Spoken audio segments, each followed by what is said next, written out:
You need to leave. You're not allowed in here anymore. It was over 100 degrees outside. I had just driven 2 hours home. My shirt was stuck to my back with sweat, and this kid was blocking the gate to my own community pool. Mom already decided. You're banned. I looked at him. The homemade security shirt, printed at a copy shop, I would later find out, wrinkled at the collar, Ray-Bans sitting crooked on his face, arms crossed like he was auditioning for something. Behind him, the water was blue-green and still in the afternoon sun. I could hear kids laughing somewhere on the other side of that gate. No meeting, no paperwork, no explanation of any kind. Just the HOA president's son, 23 years old, never paid his own rent a day in his life, standing between me and something I had been paying dues on for 14 years. Angry? Yeah, but I didn't say a word, because he didn't know my name. Didn't know that I had spent 22 years working in this county. Didn't know that the man he just put his hand on was the former sheriff of Caldwell County. He just made the biggest mistake of his life. What would you do if you were in my shoes? Drop it in the comments. And tell me, where are you watching from tonight?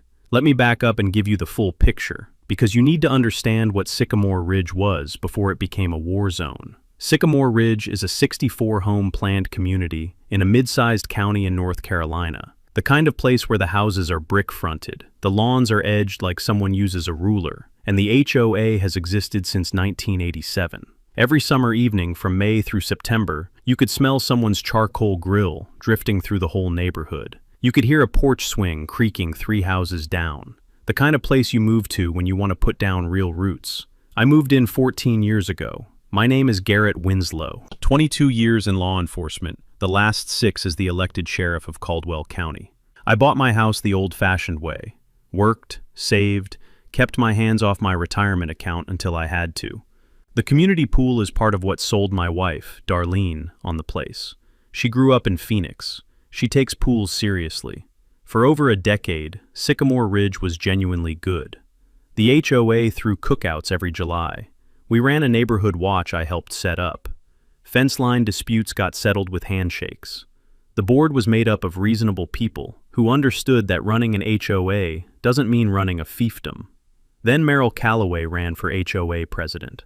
Merrill is somewhere in her mid-50s, always in pressed khaki capris, always carrying a clipboard like it's a scepter. She moved into the neighborhood about 5 years ago, and within 18 months, she had worked her way onto the board by showing up to every single meeting and objecting to everything until the people who actually had lives gave up and went home. She won the presidency by default. She simply outlasted the exhausted. Her style of enforcement was what you might generously call selective. Families she liked, mostly the newer, wealthier arrivals, got gentle reminder notices. Families she didn't like, older residents, working families, a few people who had simply annoyed her once, got formal violations, fines, and in at least 2 cases, threats of lien. She had a gift for digging up rules from the covenants that hadn't been enforced in 30 years and weaponizing them against specific people. She also, and I say this with the precision of someone who spent 2 decades reading people for a living, deeply enjoyed the theater of power. She didn't just want things done her way. She wanted you to feel smaller for having disagreed with her. Her son Bryce had moved back home after a short and unsuccessful run at making it somewhere. Nashville, maybe Charlotte, the story kept changing. He'd been back about 4 months when Merrill appointed him as the HOA's community safety coordinator. She invented that title. It wasn't in any bylaw. She just typed it on a laminated badge and handed it to her kid. And apparently, that was that. That's the world I came home to after a golf weekend with 2 old department colleagues, sunburned across the back of my neck, carrying a gas station deli bag that smelled like a microwave burrito had done something morally wrong. Darlene had texted me 3 times while I was driving. All 3 were variations of, "You need to see what's happening at the pool." I pulled in the driveway, grabbed my bag, and I walked toward the pool gate to find out exactly what that meant. The community pool at Sycamore Ridge sits behind a wrought iron fence at the center of the neighborhood. You can see it from the main road, that shimmer of blue-green water catching the afternoon light. About 40 by 20 feet, surrounded by concrete decking that always smells like chlorine and sunscreen in equal measure. There's a small bathhouse, a row of plastic loungers, and a laminated rules sign that hadn't been updated since the Clinton administration. When I got there, 7 or 8 residents were standing outside the gate. Inside, sitting in a plastic chair he dragged out from the bathhouse, was Bryce Calloway. He had that security shirt on, a clipboard balanced on one knee, and the look on his face of someone who had recently acquired a small amount of authority and was finding it very exciting. "Pool is under new access protocols," he said, not standing up. "Residents need to show their HOA ID card before entry." I blinked. "The pool has been open to all residents for 30 years. There are no ID cards." "There will be," he tapped the clipboard. "Mom, President Calloway, is rolling out a new guest verification system. Starting today, we're in a soft launch phase." Soft launch. He actually said soft launch, about a neighborhood pool. Around me, I could hear the murmur of neighbors. Hilda Bro, in her 70s, had been swimming laps at this pool for 15 years, was standing with her towel rolled under her arm, looking confused and a little hurt. Danny Rourke, 3 kids under 10, was behind her with a bag full of pool toys and an expression that said he was calculating exactly how much trouble it was worth to make. I looked at Bryce. "Who authorized this?" "The HOA president has authority over community amenities under—" "I know the covenants," I said. "I've been in this neighborhood longer than you've lived in this state. The board can regulate pool hours and safety rules. They cannot restrict access to dues-paying residents without a full board vote." He finally stood up. He had 3 inches on me in height and was using all of them. "Sir, I'm going to need you to either produce your ID or step back from the gate." "Sir." I had badge numbers memorized that were older than this kid. I didn't pull a badge. I didn't raise my voice. I said, "I'll be calling the county attorney's office Monday morning to ask about the enforceability of this policy. In the meantime, I'd like to see whatever written authority you have for this action." He blinked. That wasn't the response he expected. I could see him calculating, push harder or back down. He chose a third option. He pulled out his phone and called his mother. While he did that, I turned to Hilda and said quietly, "Go on in, Hilda." She looked at me, then at Bryce, with his back half turned. She walked through the gate. Danny Rourke followed with his 3 kids. Bryce spun around. "Hey, I didn't authorize." "They're dues-paying residents," I said. "You have no legal authority to physically bar them from this amenity. If you put your hands on any of them, we're having a very different conversation." He stared at me. I stared back. 22 years of staring at people who didn't want to back down had given me a particular kind of patience in moments like these. He didn't touch anyone. He went back to his phone call. I went home, sat down at my kitchen table, and opened my laptop. First thing I did was pull up the Sycamore Ridge CC and RS, the covenants, conditions, and restrictions that govern the HOA, and read them the same way I used to read search warrant applications. Second thing I did was open a notes document. I labeled it Pool Incident Number 1. I had a feeling it wasn't going to be the last entry. 2 days later, printed notices showed up on every mailbox in the neighborhood. I found mine Tuesday morning when I went out for the paper, a cream-colored sheet in a plastic sleeve, bearing the official-looking Sycamore Ridge HOA letterhead that Meryl had apparently designed herself. The font was Impact. Make of that what you will. The notice announced the new community pool access policy. Effective immediately, residents were required to pre-register up to 2 household members for pool access. Additional household members, meaning children, would require written requests submitted to the HOA board at least 5 business days in advance. Guests were prohibited entirely until further notice, pending a security assessment. Security assessment. For a suburban pool with a broken diving board and a storage shed full of foam noodles. I read it 3 times. Then I brought it inside, scanned it, and saved it to a folder I'd already started labeling by date. Old habits. My neighbor across the street, an Army veteran named Cornelius Fitch, tall man, quiet, the kind of person who fixes other people's fence posts without being asked, knocked on my door that afternoon. He was holding his notice like it had personally offended him, which it had. "Garrett," he said, "Meryl has been to my door twice this year. Once because my truck was in the driveway too many consecutive days. Once because she said my mailbox post was 2 inches off center." He held up 2 fingers. 2 inches. Now this. "I know," I said. "She's never gone to the Harrington Sloans about their peeling porch paint. Never cited the Webbers about their Christmas lights being up until March." I knew that too. The enforcement pattern was obvious to anyone paying attention. Meryl's rules bent around her favorites and hardened against everyone else. Cornelius was one of 3 black homeowners in Sycamore Ridge. He'd been cited 4 times in 2 years. The Harrington Sloanes hadn't been cited once. That pattern wasn't just frustrating. That pattern had a name in housing law, and it wasn't a pretty one. I asked Cornelius if he'd kept his violation notices. He had, filed in a folder in his home office, because he'd also been around long enough to know that paperwork matters.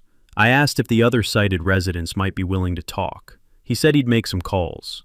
Meanwhile, I reached out to a friend from my law enforcement days, a woman named Priscilla Hargrove, who had spent the last decade as a civil rights attorney in Raleigh. We'd worked a case together 15 years ago, the kind that sticks with you. I laid out the whole situation: selective enforcement, the pool access policy, the pattern across residents. She was quiet for a moment. Then she said, "Send me everything you have." I also did something that sounds almost comically simple, but turned out to matter enormously. I went to the county recorder's office and pulled the public records on every HOA fine and violation issued by Sycamore Ridge HOA over the past 4 years. Public record. Anyone can pull it. Most people don't know to. Takeaway. HOA enforcement records are often public documents at the county level. File a records request and you might be surprised what patterns show up. What I found was a spreadsheet's worth of confirmation. 41 violations issued in 4 years. 33 of them had gone to 9 specific households. 7 of those 9 had voted against Meryl's original election or spoken against her at a board meeting. The remaining 2 included Cornelius. The smell of something rotten was getting harder to ignore. On Thursday of that same week, Bryce set up what I can only describe as a checkpoint at the pool gate: a folding table, a sign-in sheet, and a cheap webcam plugged into a laptop recording everyone who entered. He'd also installed, or had installed, a ring-style camera above the gate that wasn't pointed at the gate itself, but angled outward toward the street and the surrounding homes. That camera angle was a mistake. Not his first, not his last. Meryl's next move was to come at me directly. I almost respected it. Bold, at least. Wrong, but bold. The citation arrived by certified mail on a Friday afternoon. It accused me of inciting unauthorized pool access on the day of Bryce's soft launch enforcement and levied a $250 fine. It also included a warning that repeated violations could result in suspension of community amenity access for up to 90 days. She had attached a grainy screenshot from the gate camera. Me, standing at the pool entrance, talking to Hilda. My face was circled in red, digitally. She had circled my face with a digital red marker on a printed screenshot and then mailed it to me by certified letter. I set it on my kitchen counter next to my coffee mug and stared at it for a long moment. Darlene came in, looked at it, looked at me, and said, "She circled your face." "She circled my face," I confirmed. "Garrett." She poured herself a coffee. "End her." That's not how I operate, but I understood the sentiment. I called Priscilla that evening. She'd been reviewing what I sent and had an update. The selective enforcement pattern was potentially actionable under the Fair Housing Act, if we could establish that the enforcement decisions correlated with protected class status. We weren't there yet, but we were building toward it. She also flagged something I hadn't caught. Meryl's citation had a procedural problem. Under the Sycamore Ridge CC and RS, fines required a written warning first, a notice of violation, a 14-day cure period, and then a hearing opportunity before the board. She had skipped every single one of those steps. The fine was, in a strict reading of their own documents, invalid. Takeaway: HOA fines are only enforceable if they follow the exact procedural steps laid out in your community's governing documents. Skip one step, and the fine may be legally void. I sent a formal written response disputing the fine on procedural grounds and requesting a board hearing, which was my right under the CC and RS. I CC'd Priscilla, listed her as my legal representative, and noted that all further communication should go through her office. The tone was courteous, precise, and I imagine very annoying to receive. What I still hadn't revealed: my job title. I'd retired from the sheriff's office 2 years earlier and moved into a county consulting role, but I still held an elected seat on a county oversight board. More to the point, I still had the kind of relationships with the active sheriff's department and the county attorney's office that you build over 2 decades of showing up, doing the work, and not being a coward when it counted. I was letting Meryl run. I wanted the full pattern established before I pulled back the curtain. The camera above the pool gate turned out to be the thread that started unraveling everything. My neighbor Theodore Vaughn, retired electrical engineer, the kind of man who solves problems the same way a surgeon operates, walked over one morning with his coffee and stood next to me studying the angle. "That camera," Theo said, "is pointed at your driveway." He was right. If you drew a line from the lens to its field of view, it captured roughly 40% of my front property, including my vehicle and my front door. "That's a privacy issue," I said. "That's a tort," he replied, and sipped his coffee like he'd just commented on the weather. Theo was right again. Installing a camera that captures footage of a neighboring private property without consent creates potential liability under North Carolina's privacy statutes. It's also a violation of Sycamore Ridge's own community guidelines, which prohibited surveillance equipment directed at private residences. Meryl had been using her own community rules against residents for years. She had apparently never actually read them herself. I photographed the camera angle, documented it with timestamps, added it to the folder, which was getting substantial by now. That weekend on the community Facebook group, Bryce posted a message, approved by his mother no doubt, accusing unnamed residents of organizing against the HOA board, and warning that legal action was being considered against those who disrupted community operations. He used the phrase hostile actors to describe his neighbors who owned their homes, paid their dues, some of whom had been there since before he was born. The comments section was something to behold. Hilda Bro, 73 years old, replied with 9 words. "I have lived here for 18 years, young man." That comment got 47 likes, which in a 64-home neighborhood is basically unanimous. The thing about paper trails is they go both ways. I'd been carefully building mine, but it turned out Meryl had left her own. She just never expected anyone to follow it back. Priscilla's paralegal, a sharp young woman doing the kind of background work that makes or breaks cases, ran a routine financial search on the HOA entity and found something that stopped the whole conversation cold. Sycamore Ridge HOA was in debt. Not casual rainy day deficit debt, significant structural debt. The HOA had borrowed $47,000 3 years ago against the community's reserve fund, the pool maintenance account, the road repair fund, the shared infrastructure reserve, ostensibly to cover community improvements. The loan was through a private lender rather than a standard HOA financial institution, which was immediately unusual. The borrower on the loan documents was listed as Sycamore Ridge HOA, signed by the president at the time of execution. Meryl had been president for 3.5 years. The community improvements the money was supposed to fund? When Priscilla's team compared the loan timeline to actual maintenance records, obtained through a North Carolina public records request on the HOA's state filings, the improvements didn't line up. The pool got a basic resurfacing that cost maybe $8,000. The rest of the spending was categorized in HOA meeting minutes as administrative and operational costs. Administrative and operational costs totaling $39,000. In a community where the HOA president position is legally volunteer and unpaid. Takeaway: HOA finances are often required to be disclosed to members upon request. In most states, you have a legal right to inspect HOA financial records. File a written request and see what you find.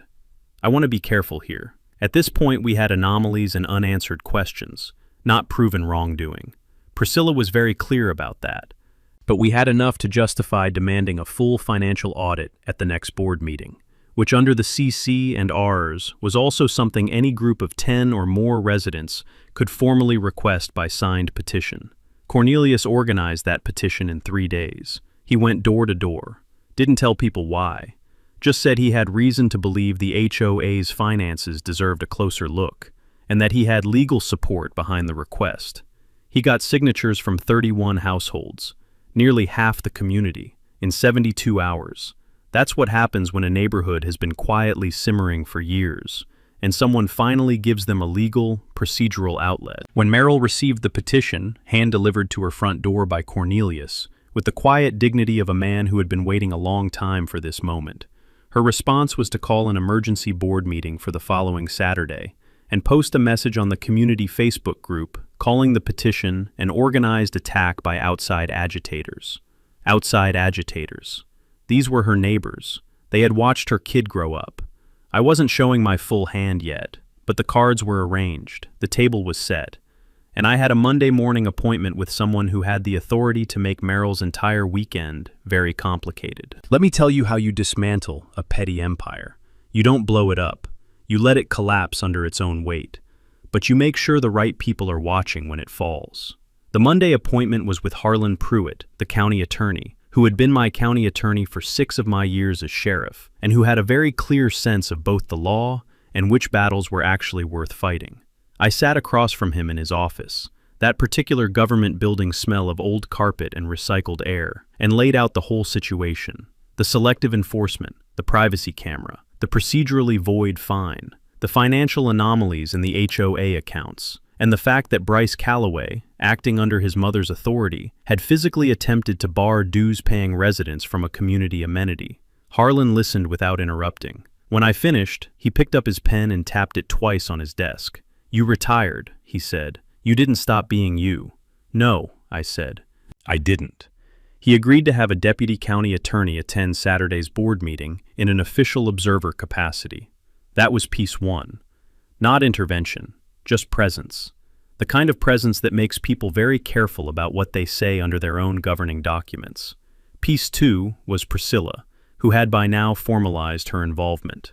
She drafted 2 things: a formal demand letter citing the Fair Housing Act implications of the enforcement pattern, addressed to the HOA board and copied to the state's Human Relations Commission, and a notice of legal representation for Cornelius and 4 other residents who agreed to be named plaintiffs if things went further. The Fair Housing Act is a federal law. It prohibits discriminatory housing practices, including in HOA enforcement, based on race, color, national origin, religion, sex, familial status, or disability. Enforcement patterns that disproportionately target protected classes, without legitimate non-discriminatory justification, can trigger federal liability. This was not a small thing to have sitting on a board president's doorstep.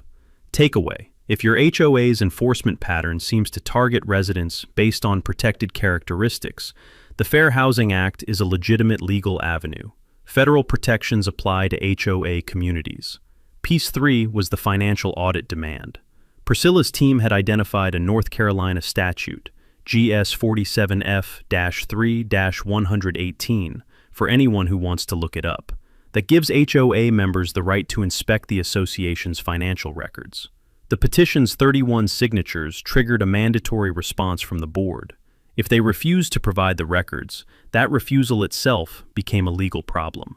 Piece 4 was local media. I'd had a long professional relationship with the county's independent paper, the Caldwell Courier-Ledger, the kind of paper that still has a courthouse reporter who knows everybody by name.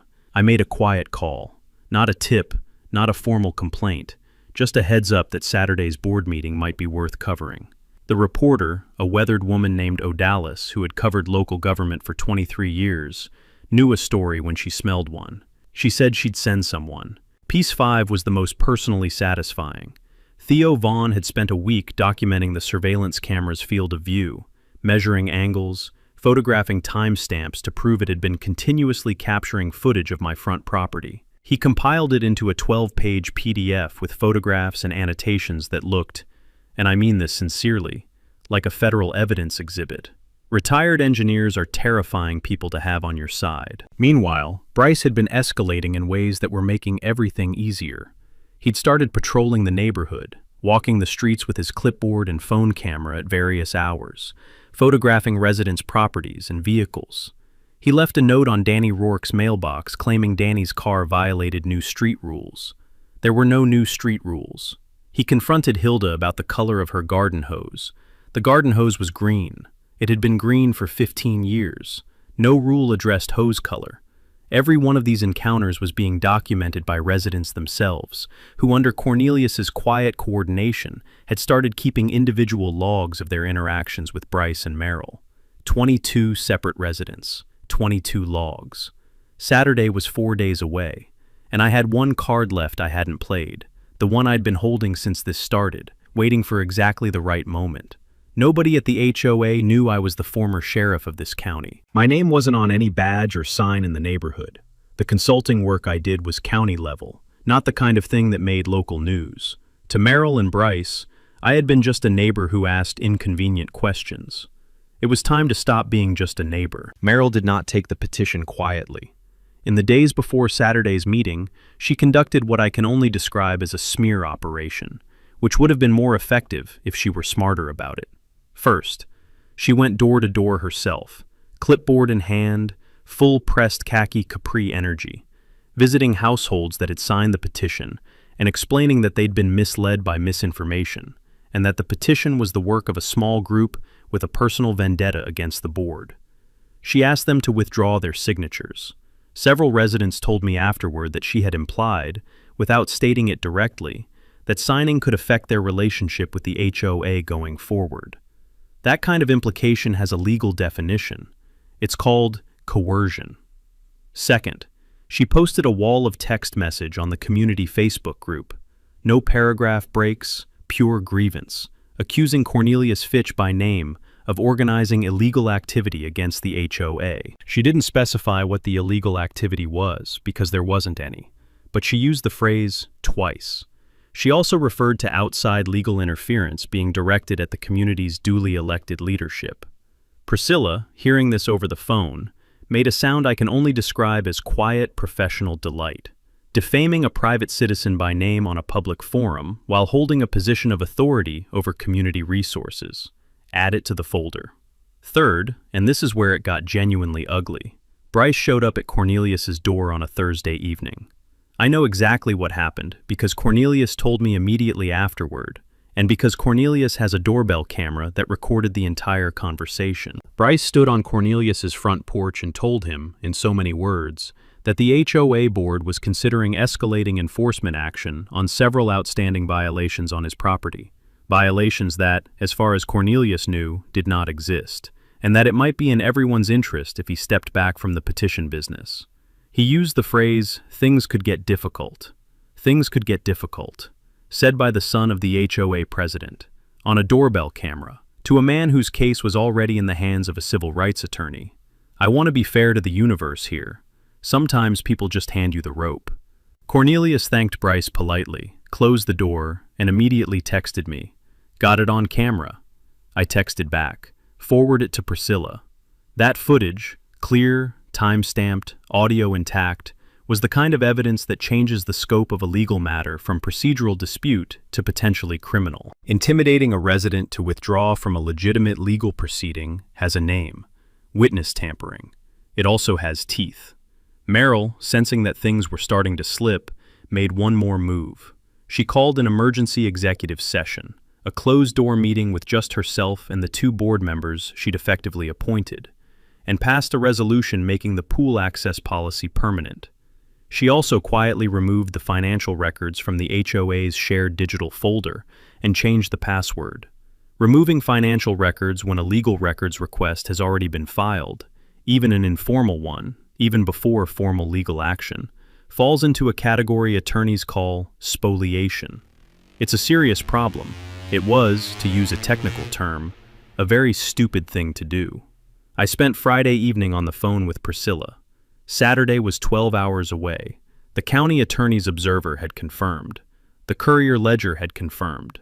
Priscilla was bringing a colleague. 31 residents had their logs, their photos, and their documented experiences ready. And I had spent an hour that afternoon ironing a specific shirt, a blue one, with a gold shield pin on the chest that I'd worn every single day for 22 years and still kept in the top right drawer of my dresser. Merrill had been running this community like it was her personal property for 3.5 years.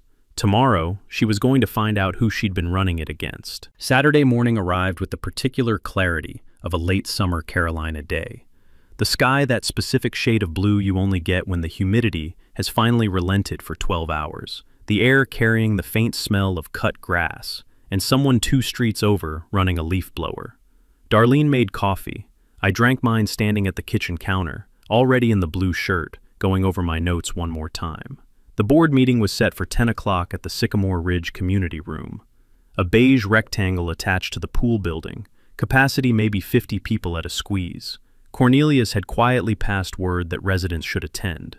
He hadn't said why, just that their presence mattered. By 9:30, 41 residents were gathered in the parking lot outside the community room. I'm not a man who gets sentimental easily, but something about seeing that many of your neighbors, people with coffee thermoses and folding chairs, Hilda in her Sunday blouse, Danny Rourke with all 3 kids, Theo carrying his 12-page PDF in a manila folder like it was a legal brief, does something to you. This wasn't a mob. This was a community. And a community is something I have spent my entire working life believing in. Inside, Meryl was already positioned at the head table with the 2 board members she'd effectively appointed, a pair of newer residents named Cassidy and Walsh, who had clearly not anticipated being accessories to anything, and were showing it in their body language. Bryce sat off to the side with his clipboard and his security shirt, which he'd apparently pressed, points for commitment to the bit.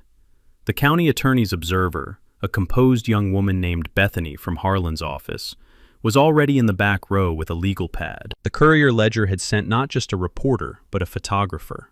Priscilla was in the 3rd row, suited, perfectly still. Meryl saw none of this as a warning. That was her final and most complete mistake. She opened the meeting with a prepared statement. The petition was invalid. The community was being manipulated by outside forces, and anyone with concerns should submit them in writing for board review. 7 minutes, no questions. A performance designed to run out the clock and discourage participation. When she finished, I raised my hand. She looked at me. Something shifted in her expression, a flicker of the contempt she usually kept better hidden. "Mr. Winslow." "President Calloway," I said, standing. "I have several agenda items I'd like to formally introduce under the resident participation portion of this meeting, as permitted under Article 6 of our bylaws." She opened her mouth. I kept going. First, a procedural challenge to the pool access policy adopted in executive session, which, under our governing documents, requires a full board vote with resident notice. Second, the financial audit request, signed by 31 households, which I'd like entered into the official meeting record. Third, a formal complaint regarding a surveillance camera installed above the pool gate in violation of community privacy guidelines. And fourth, "Mr. Winslow, this is not—" "And fourth," I said, not raising my voice, "a formal request for the board president to explain, on the record, the disposition of approximately $47,000 borrowed against the Community Reserve Fund over the past 3 years." The room went very quiet, the kind of quiet that has actual weight to it. Cassidy looked at Walsh. Walsh looked at the floor. Neither of them said a word. Bryce stood up from his chair along the wall. "My mother has done nothing but serve this, sir." Bethany from the county attorney's office, not unkindly. "I'd recommend everyone take their seat. I'm here in an observer capacity, but I want to note for the record that this meeting is being documented by my office." Bryce sat down. And Meryl, who had spent 3.5 years treating this neighborhood like her personal experiment in small-stakes authoritarianism, looked at me with an expression that finally had some doubt in it. "Who are you?" she said, not rude, almost genuinely curious. I reached up and touched the gold pin on my chest. The room could see it. The photographer's camera made a soft click. "Garrett Winslow," I said, "former sheriff of Caldwell County, 14-year resident of this community, and the person who has spent the last 3 weeks documenting everything." There is a particular quality to a room when a person realizes they have miscalculated, not just tactically, but fundamentally, at the level of who they were actually dealing with. I have seen it across dozens of investigations, hundreds of confrontations, 22 years of professional situations, where someone suddenly understood that the position they thought they occupied was not the position they actually occupied. The body does something nobody can fully control. The shoulders drop. The chin comes up. The eyes go somewhere internal for just a second, calculating, recalculating. Meryl Calloway did all of that in about 4 seconds at the head of a folding table in a beige community room, while 41 of her neighbors watched. Then she tried to adjourn the meeting. "I'm calling a recess," she said. "This meeting is, Madam President." Priscilla was on her feet. Her voice was perfectly measured, not aggressive, just unarguably present. You are not permitted to adjourn a regular meeting during the resident participation period without a 2/3 board vote, per Article 6, Section 3 of the Sycamore Ridge Bylaws. I have the document here if you'd like to reference it. She held up a tabbed copy of the CC and Rs. She had highlighted Section 3. Cassidy looked at Walsh. Walsh looked at the floor. Neither of them voted to adjourn. The meeting continued. What happened over the next hour and 40 minutes was not a shouting match, and I want to be clear about that. No thrown chairs, no screaming. What it was, actually, was a very thorough community reckoning conducted in parliamentary order, with a legal observer present and a reporter taking notes. Cornelius presented the enforcement log. 22 residents, 73 documented incidents, dated and described. He read a selection of them aloud in his steady, unhurried voice. The room listened. Some people nodded. Some looked like they were hearing their own experiences, described out loud for the very first time. Theo presented the surveillance camera documentation. He had brought an actual printed photo of the camera angle, overlaid with a property line diagram. Bethany from the county attorney's office asked for a copy for her records. Theo produced an extra. He had brought extras. Priscilla formally introduced the Fair Housing Act complaint that had already been filed with the State Human Relations Commission, filed the previous Wednesday, before the meeting, before Merrill had any way to prepare for it. That document, she explained, would initiate an investigation that would subpoena the HOA's financial records directly if they were not voluntarily provided. Merrill had changed the password on the shared financial folder on Thursday. By Friday, the commission had been notified of the records access problem. Attempting to restrict access to financial records after receiving a records request, even an informal one, is something investigators call consciousness of guilt behavior. You didn't need a law degree to understand what it implied. Bryce said almost nothing for most of the meeting. At one point, he started to speak.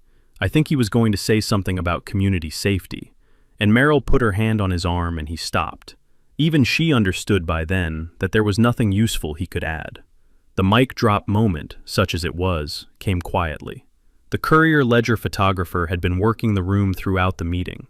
At one point, she positioned herself to get a shot of me standing at the resident microphone. Blue shirt, gold pin, the folding table with Merrill visible behind me. I didn't know she was doing it until the paper ran the photo above the fold the following week, under the headline, Former County Sheriff Among Residents Challenging HOA President Over Finance, Access Concerns. But the moment that will stay with me happened before the meeting ended. Hilda Bro raised her hand and was recognized. She stood up slowly, with the dignity of a woman who has been in rooms that mattered for a long time. She looked at Merrill and said, I have lived in this neighborhood for 18 years. I have paid every assessment on time, attended every meeting when I was able, and asked for very little. I would like to swim in my community pool without my neighbor's son making me feel like a criminal. That is all I'm asking. 40 people in a beige room heard that. Nobody said a word for a full 5 seconds. Then Danny Rourke started a slow clap, and his 7-year-old daughter, who had been sitting in the back row with a foam pool noodle across her lap because she had apparently dressed for the occasion, joined in. Merrill Calloway did not clap. She stared at the table. The vote on the financial audit request passed. Cassidy and Walsh both voted yes. They had made their calculation, and it was probably the right one. The weeks that followed moved the way these things move when they've been handled correctly, steadily, procedurally, and without drama, because the drama had already happened. Merrill Calloway resigned as HOA president 11 days after the meeting. She sent a 2-sentence email to the board, stating she was stepping down for personal reasons. The financial audit, conducted by an independent CPA firm the new interim board hired, found significant irregularities in the administrative and operational costs spending, roughly $31,000 in expenditures that couldn't be traced to any documented community expense. The matter was referred to the county DA's office. I'll let the legal process handle the rest of that story, because that's how it should work. Bryce returned the laminated badge and the security shirt, as far as anyone knows. He was not seen at the pool gate again. The surveillance camera was removed within a week of the meeting, following a letter from Priscilla, citing both the community guidelines violation and potential civil liability. Theo Vaughn watched the removal from his front porch with his morning coffee. He told me afterward it was one of the most satisfying things he had witnessed in 30 years of living in the neighborhood. The pool access policy was formally rescinded by the new interim board in their first official session. Hilda Bro was present. She brought a casserole for the board members. That is precisely the kind of person she is. The fair housing complaint to the State Human Relations Commission remains under investigation. The enforcement pattern documented across 22 households is being reviewed. These things take time, and they should. Precision matters more than speed in situations like this. What happened to Sycamore Ridge in the months after? That's the part I want to make sure you hear. The new board, elected in a special election in October with 9 candidates for 3 seats, the most contested HOA election anyone could remember, established a community grievance process with a neutral third-party mediator. They commissioned an accessibility audit of community facilities and budgeted for sidewalk repairs that had been deferred for years. They created a resident advisory committee that meets quarterly. Cornelius Fitch was elected board president. He accepted on the condition that all board meetings would be recorded and that minutes would be publicly posted within 5 business days. Both conditions passed unanimously. And this past spring, the community voted to establish the Sycamore Ridge Neighborhood Scholarship Fund, seeded with the recovered funds from the HOA audit. It awards 2 $500 scholarships annually to graduating seniors from the local high school, whose families are residents of the neighborhood. The first 2 recipients were announced at the July 4th cookout, the best-attended community event in at least a decade. Someone brought a speaker. There were 3 different potato salads. I went. I ate the one with mustard, which is obviously the correct choice. I watched Hilda Bro do laps in the community pool, and I thought about what a neighborhood actually is. Not the houses, not the HOA rules, not the fence lines. It's the accumulated decision, made over and over again, to show up for the people you share a place with, to care about Hilda's 18 years the same way you care about Danny's kids' summers, to treat a community not like a property you manage, but like something you belong to. We almost let one woman's need for control hollow that out. We didn't. You know what gets me about Gary's situation? She had that $250 fine certified and mailed before she even followed her own process. No written warning, no hearing. Just his face circled in red marker on a printed screenshot. And he didn't blow up, didn't show up at her door. He just opened the CCNRs and started reading. That's the part most people skip. I have seen this pattern before. Different state, different name, same assumption that nobody is going to sit down and actually learn the rules well enough to use them back. And most of the time, that assumption is right. Most people get the fight, get frustrated, pay it, and move on. Garrett didn't move on. 3 weeks of documentation before he walked into that meeting room. 3 weeks. If any part of this felt familiar to you, if you got your own version of this sitting in a drawer somewhere, tell me about it in the comments. I read them. And if this story is the kind of thing you want more of, hit subscribe. There are plenty more where this came from. Different neighborhood, different faces, but the same thing keeps showing up. See you on the next one.